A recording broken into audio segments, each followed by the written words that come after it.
దేవుని సన్నిధిలో గంతులు వేస్తూ స్తుతిస్తూ ఆరాధించాలని ఆయన వాక్యం తెలియజేస్తుంది. చూడండి, రకాల ఆరాధనలు. మొట్టమొదటిగా చేతులెత్తి ఆరాధించడం అంట. కీర్తనలు 63:4 నీ నామము అందు నా చేతులెత్తెదను. కీర్తనలు 134:2 పరిశుద్ధ స్థలమందు మీ చేతులెత్తి యెహోవాను స్తుతించండి. అదే రీతిగా ఇంకొక రకమైన ఆరాధన, మోకాలపై వంగి ఆరాధించడము. కీర్తన 95:6 రండి నమస్కరించుదము, మోకాలపై వంగుదము. ఫిలిప్పీయులకు రాసిన 2వ పత్రిక 10వ అధ్యాయము యేసు నామమునకు ప్రతి మోకాలు ఏం చేస్తాయి? వంగుతాయి. అదే రీతిగా చప్పట్లు కొట్టి స్తుతించడము. కీర్తన 47:1 సమస్త ప్రజలారా, సకల జనులారా చప్పట్లు కొట్టుడి. చప్పట్లు కొడతారా? చప్పట్లు కొడతారా? చప్పట్లు కొడతారా? దేవునికి దేవునికి బిక్కరిగా బిక్కరిగా.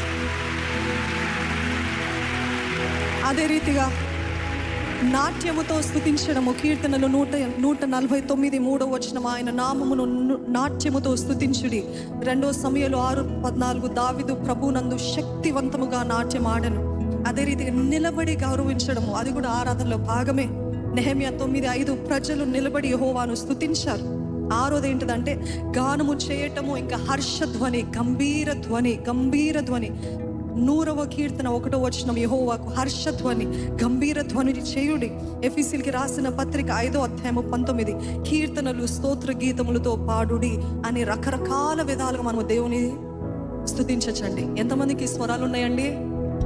మూగవారు ఎవరైనా ఉన్నారా? గంభీర ధ్వనితో యేసే దేవుడు అని చెప్తారా?